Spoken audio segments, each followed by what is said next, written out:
예레미야 28장은 유다왕 시드기야가 다스리기 시작한 지 4년 5째 달, 이런 표제어를 가지고 시작하고 있습니다.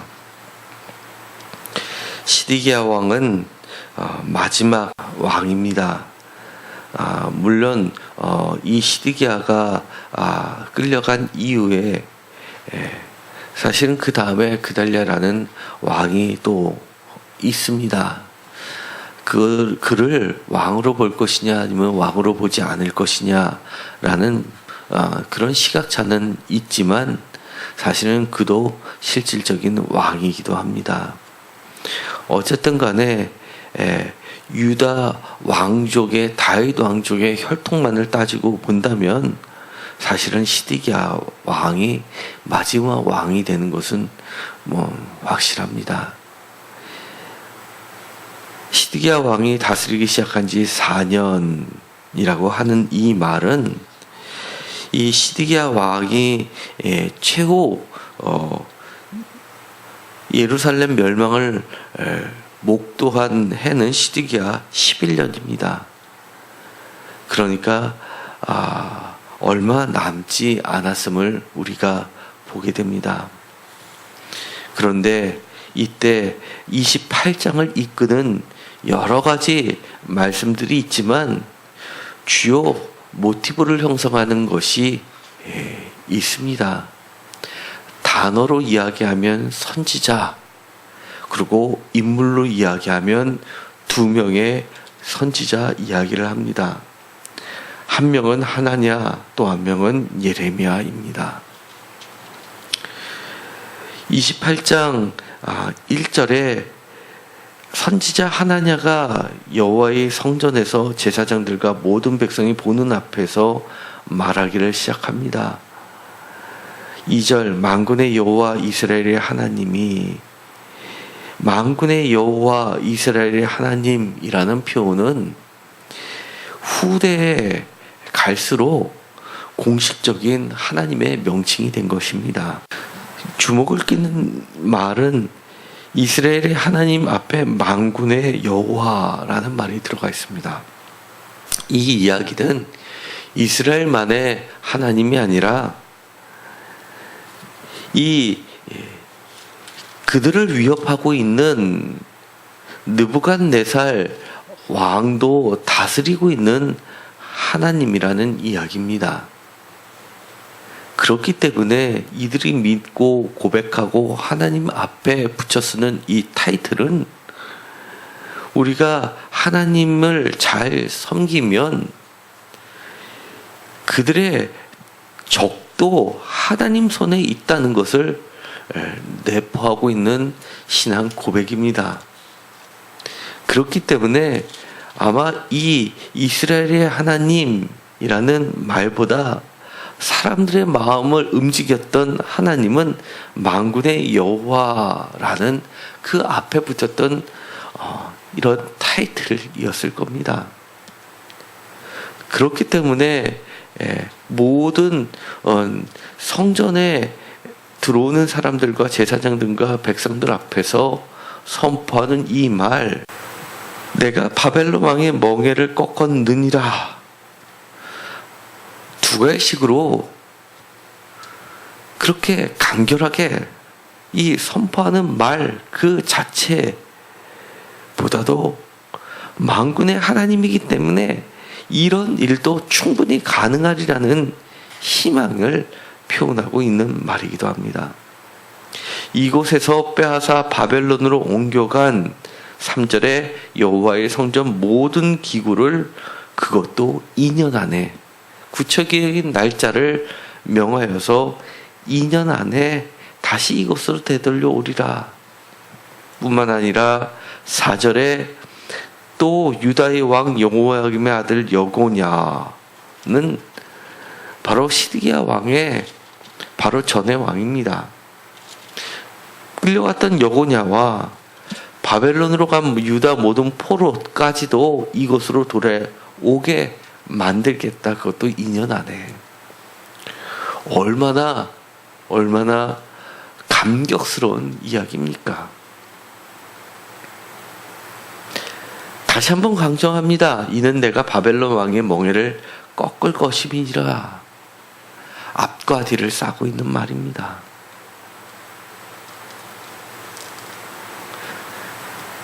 그런데 거기에 찬물을 껴얹는 또 한 사람이 있었습니다. 선지자 예레미야가 성전에 서 있는 제사장들과 모든 백성이 보는 앞에서 선지자 하나님에게 말을 합니다. 그런데 9절에 보면 정말 과연 이런 말을 했을 때 살아날 수 있을까, 살아남을 수 있을까 하는 말을 과감히 합니다. 평화를 예언하는 그 선지자는 그 예언한 자의 말이 응한 후에야 그가 진실로 여호와께서 보내신 선지자로 인정받게 되리라. 하나냐를 빗댑니다. 8절에 나와 너 이전의 선지자들이 예로부터 많은 땅들과 큰 나라들에 대하여 전쟁과 재앙과 전염병을 예언하였느니라. 이 8절의 내용을 들어보면 하나냐의 말이 거짓말이라는, 너는 거짓 선지자야 라는 말이 태고 맞는 겁니다.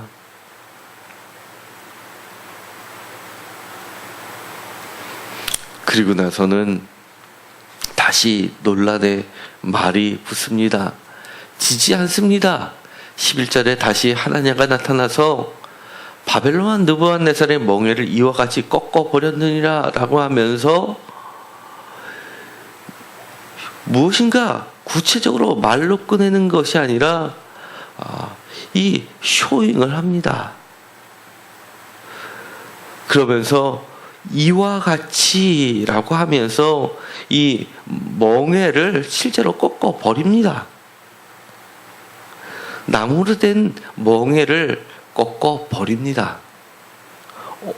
시각적인 효과도 확실하게 보여줍니다.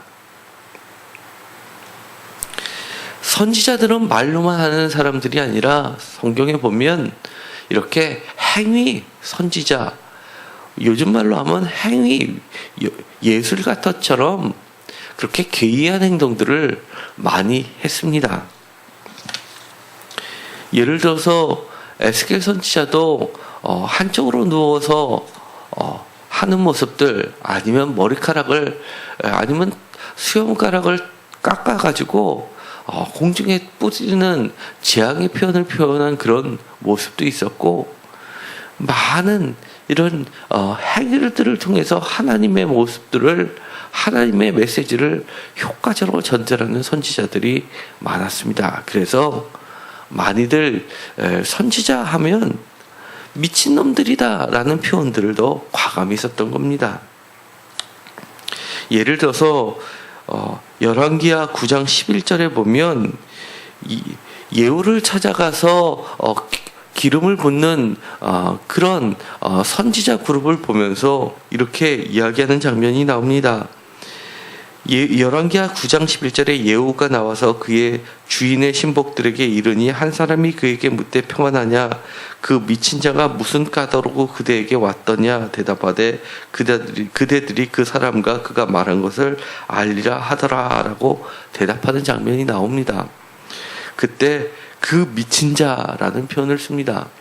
누가 보더라도 일반 백성들의 모습은 아니라는 것을 한눈에 알아볼 수 있게끔 괴상한 옷차림, 대표적으로 이 엘리야를 볼 때 이상한 낙타 털옷을 입고 다니는 그런 모습들, 그것이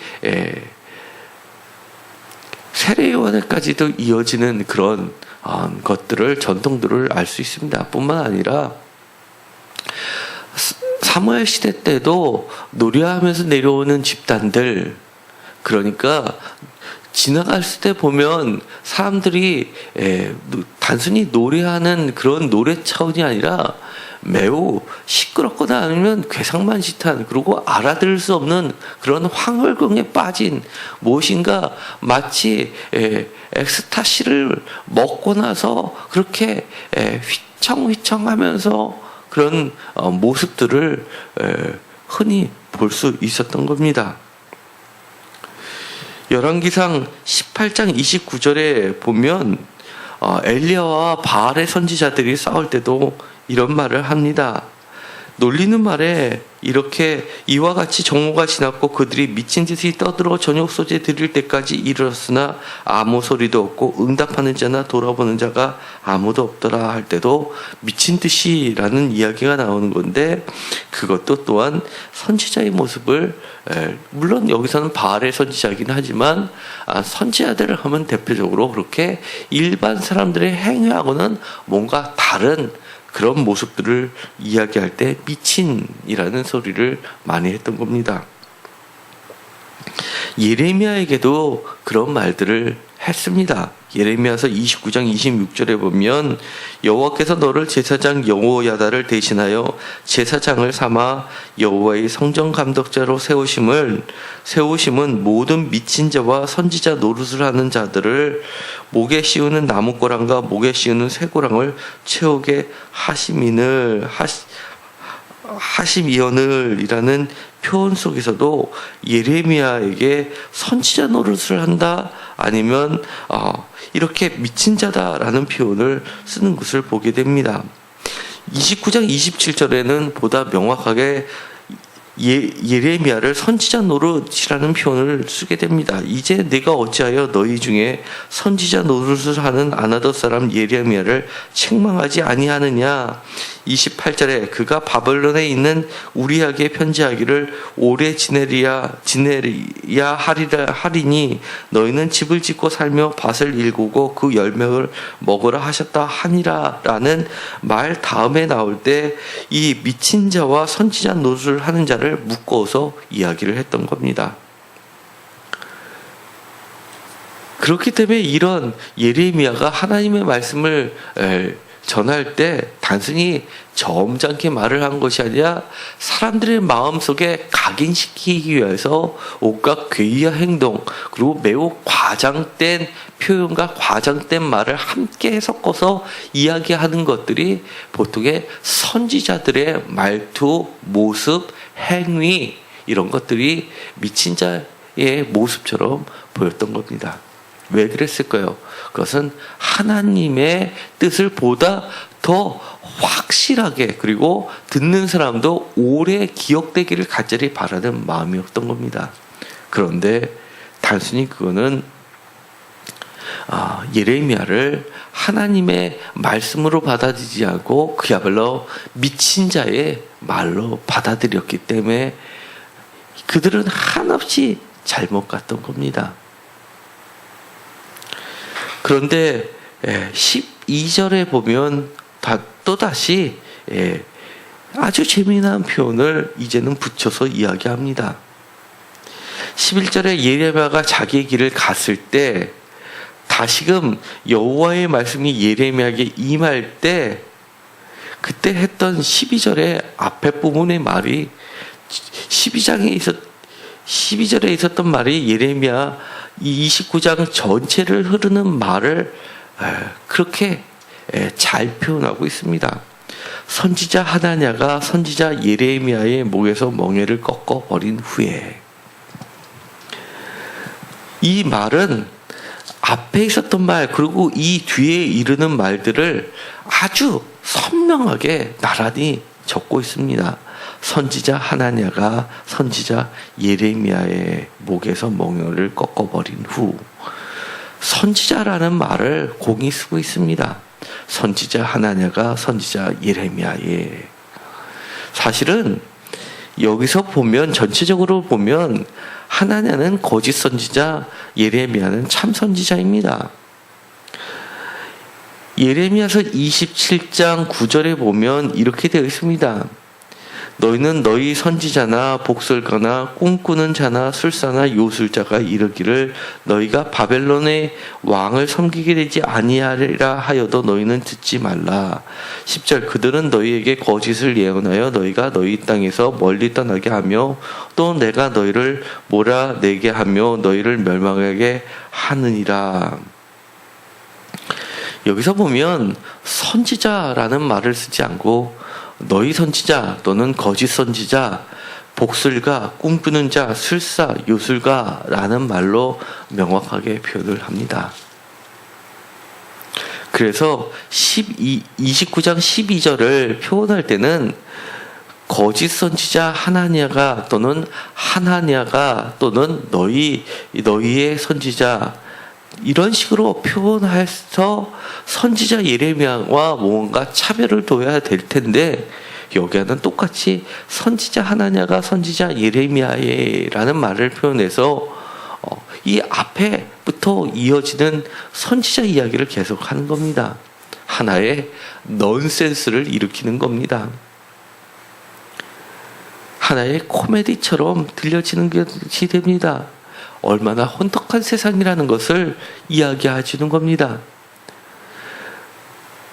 하나냐를 선지자를 부르면서 참된 선지자 예레미야를 분간할 수 없는 시대, 그러면서 누가 진짜 하나님의 선지자라는 것을 우리는 그럼에도 불구하고 반드시 알아야 되는 것을 빗대고 있는 겁니다. 비록 선지자 예레미야가 그들이 듣고 싶지 않던 말을 선포한다 하더라도 9절에 보면 이렇게 되어 있습니다. 평화를 예언하는 선지자, 사실은 평화를 예언하는 선지자는 거짓 선지자입니다. 그럼에도 불구하고 평화를 예언하지 않고 재앙을 예언했던 선지자 예레미야는 참된 선지자이고, 그 진심은 6절에 있는 것처럼 선지자 예레미야가 말하니라 아멘 여호와는 이같이 하옵소서, 여호와께서 내가 예언한 말대로 이루사 여호와의 성전 기구와 모든 포로를 바벨론에서 이르게 이곳으로 되돌려 오시기를 원하노라.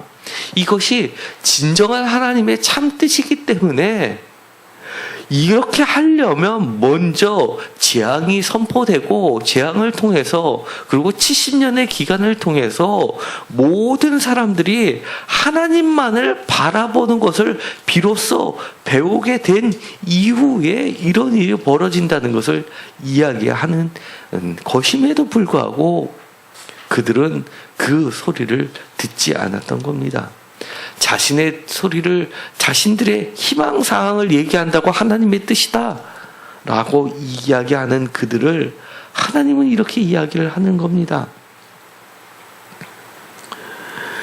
나무 멍에가 아니라 새 멍에들을 메워주겠다라고 13절에 이야기합니다. 뿐만 아니라 14절에 보면 바벨론 왕의 느부갓네살을 섬기게 하였는데 들짐승도 그에게 주었다는 겁니다. 그러면서 희망을 전했던 그들이, 평화를 예언하는 그들이 거짓을 믿게 하였기 때문에 그를 지면에서 제하여 버린다. 지면에서 제하여 버린다. 마치 노아의 홍수를 연상케 하는 완전한 파멸을 이야기합니다. 아무리 좋은 말도 하나님의 말이 아니면 하나님은 이렇게 이야기하는 겁니다. 패역한 말이라는 겁니다. 16절에 패역한 말을 한 사람은 죽음뿐이 없고 지면에서 제하여 버리는 것뿐이 없다는 겁니다. 비록 하나님의 본뜻이 6절에 있는 것처럼 여호와의 성전 기구와 모든 포로를 바벨론에서 이것으로 되돌려 오기를 원하신다 하더라도 그것은 하나님의 뜻과 하나님의 시간과 하나님의 절차에 의해서이지 인간의 생각과 인간의 방법과 인간의 시간 스케줄대로 움직이는 것이 아니라는 것을 분명히 합니다. 불과 그 다음 장 29절에 보면 하나님의 뜻을 이렇게 이야기하고 있습니다. 29장 11절입니다. 여호와의 말씀이니라 너희를 향한 나의 생각을 내가 아나니 평안이요 재앙이 아니니라 너희에게 미래와 희망을 주는 것이니라. 이렇게 이야기하면서 14절에 여호와의 말씀이니라 나는 너희들을 만날 것이며 너희를 포로된 중에서 다시 돌아오게 하며 내가 쫓아보내었던 나라들과 모든 것에서 모아 사로잡혀 떠났던 그곳으로 돌아오게 하리라. 이것은 여호와의 말씀입니다. 얼마나 놀라운 말씀입니까?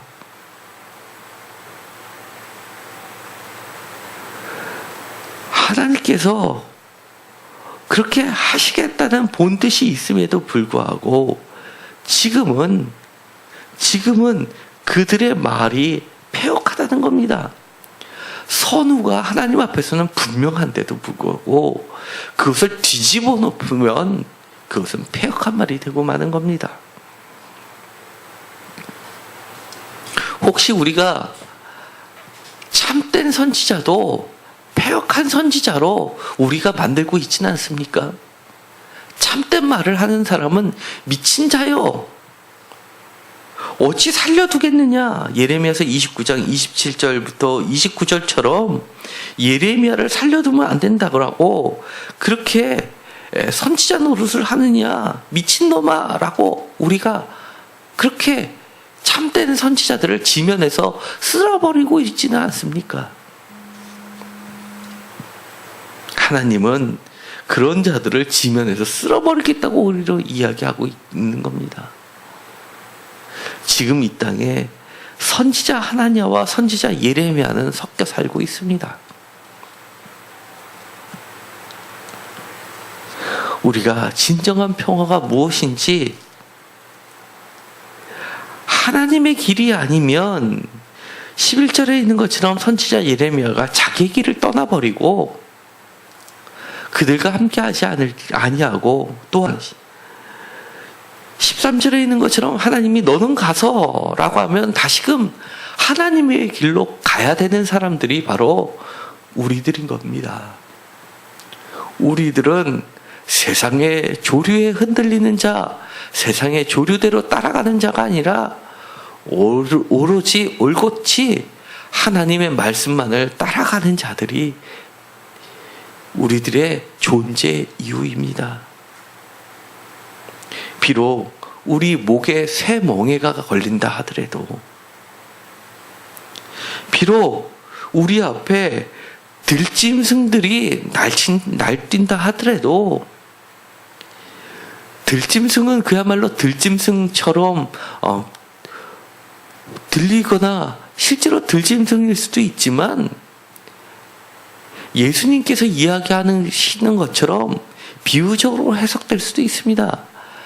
광야에서 40일을 금식하고 시험을 이기시니까 들짐승들도 수종 들더라 라고 하는 것처럼 온갖 사탄과 그리고 우리를 억누르는 많은 악한 세력들도 들짐승에 비유됩니다. 대표적으로 돼지떼가 호숫가에 빠져들을 때 그 돼지떼들, 들짐승들, 저주받은 정결하지 못한 부정한 짐승들을 표현할 때 레기온, 군대다 라고 이야기한 것은 하나의 비유로 해석되는 말입니다. 로마의 군단을 레기온이라고 이야기했던 것을 드러내면서 들짐승들이, 부정한 짐승들이 사실은 단순한 돼지떼들이 아니라 그렇게 악한 모든 세력들을 상징적으로 표현한 말이라는 것을 우리는 예수님의 말씀을 통해서도 들었듯이, 우리를 짓누르고 있는 많은 우리 세상적으로 보기에 우리 위에 놓여있는 많은 세력들, 예를 들어서 직장 상사도 될 수 있고, 아니면 사업주도 될 수 있고, 아니면 심지어 나를 찾아오는 못된 손님들도 될 수 있고, 그리고 정부도 될 수 있고, 아니면 여러 가지 세금 제도도 될 수 있고, 아니면 청년들의 입장에서는 아무리 뚫고 지나갈 수 없는 강한 유리벽, 그리고 취업할 수 없는 사회 구조, 그런 모든 악한 세력들도 다 들짐승이 될 수 있는 것들입니다. 비록 들짐승들도 우리 앞에 놓여 있다 하더라도 그것이 하나님의 계획과 스케줄 상에 있다면 우리는 그 길로 가야 되는 존재들이라는 겁니다. 그것들을 통해서 하나님께서 진정 우리에게 원하시는 것들을 감당하면서 배워나갈 때 진정한 평화가 있다는 겁니다. 6절에 있는 것처럼 아멘 여호와는 이같이 하옵소서라는 그 말은 그야말로 풍자적인 말입니다. 하나냐가 했던 말이 그래 맞아 잘했어 잘났어 라고 하는 비아냥거림으로 들릴 수도 있고, 또 진정으로 제발 하나님 그렇게만 되게 해 주십시오 라는 간절한 말도 될 수 있는, 아주 한 가지 말이지만 두 가지 뜻으로 다 해석될 수 있는 그런 말입니다. 어떻게 들으면 하나냐에게 그래 네 마음대로 해봐라 라는 뜻으로도 얘기할 수 있고, 정말 하나님의 그런 뜻은 그게 아닌데 하나님의 뜻은 정말 모든 것을 겪고 나서 우리에게 주시는 참된 평화는 이것인데 라고 하는 말도 되는 겁니다. 그렇기 때문에 9절의 평화를 하는 그 평화에 대해서 우리는 정말 방점을 찍어야 됩니다. 어떤 평화? 하나님이 주신 샬롬만이 진짜 평화인데 거짓된 평화를 우리가 쫓고 있는 것이 아니냐. 스스로 판 터진 웅덩이를 마치 생수의 구덩이인 여호와로 착각하고 살고 있지 않느냐를 다시 한번 점검해 보라는 겁니다.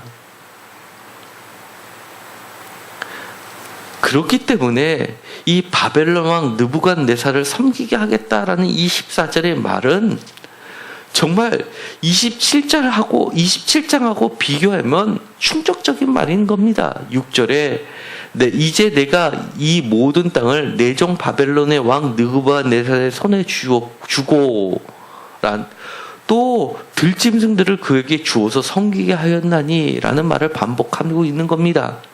들짐승들을 그에게 주어. 그런데 이 느부갓네살 앞에 내 종이라는 말을 썼습니다. 이렇게 이방 왕을, 그리고 자신들을 멸망시키는 왕을 내종이라고 표현한 것, 이것은 고레스를 내종이라고 표현했던 이사야 선지자하고는 본질적으로 틀린 겁니다. 왜냐하면 이사야서에 나와 있는 내종 고레스라고 할 때는 고레스는 이스라엘 사람들을 포로로 돌아오게 했던 왕이기 때문에 그럴 수 있습니다. 그런데 유다를 멸망시켰던, 그들을 끌고 갔던 느부갓네살 왕을 내종이라고 했던 표현은 그야말로 받아들이기가 어려웠습니다. 그래서 심지어 70인역 성경에는 내종이란 말 자체를 빼버렸습니다. 거기에는 이 내종이란 말이 아예 없습니다. 히브리 성경 마소라 텍스트에만 내종이라는 말을 남겨두었을 정도로 이스라엘 사람들에게 있어서도 이것을 성경으로 받아들일 때 받아들이기가 너무나 어려웠던 말이 내종 느부갓네살이라는 겁니다. 그럼에도 불구하고 이 히브리 성경은 그것을 여전히 하나님의 선언이라고 받아들이고 담고 있는 겁니다. 그래서 우리 개역 성경, 한글 성경에서는 히브리 성경을 근간으로 내종이라는 말을 집어넣었던 겁니다. 이것이 바로 진정한 예레미야 선지자를 통해서 하나님께서 우리에게 들려주는 말씀인 겁니다. 너의 귀를 할례해서 하나님의 말씀만을 따라라. 거기에 참된 평화가 있고 하나님이 가라고 하는 길만을 가는 존재들이 바로 너희들이다 라는 것을 다시 한번 알려주는 겁니다. 오늘의 말씀을 통해서 우리가 예레미야처럼 그런 존재들로 이 땅에 살게 되기를 간절히 소망합니다. 기도하고 마치기로 하겠습니다. 하나님 감사합니다. 우리가 다른 데에 귀 기울이지 않게 하여 주옵소서. 오직 우리에게 영불변을 주셔서 하나님의 말씀만을 쫓아가게 하여 주시옵시고, 우리도 또한 세상에 대해서 거짓 선지자가 아니라 참된 선지자 예레미야가 되게 하여 주옵소서. 너무나 혼탁한 시대에 하나님께서 이것이 내 종이다 라고 하면 그를 섬기게 하여 주시옵시고, 그것들을 통해서 하나님을 섬기는 참된 방법을 배우게 하시고, 그 과정들을 통해서 참된 평화, 정말 아멘이여 할 수 있는 것을 우리가 참된 평화를 얻게 하여 주옵소서. 예수님의 이름으로 기도드렸습니다. 아멘.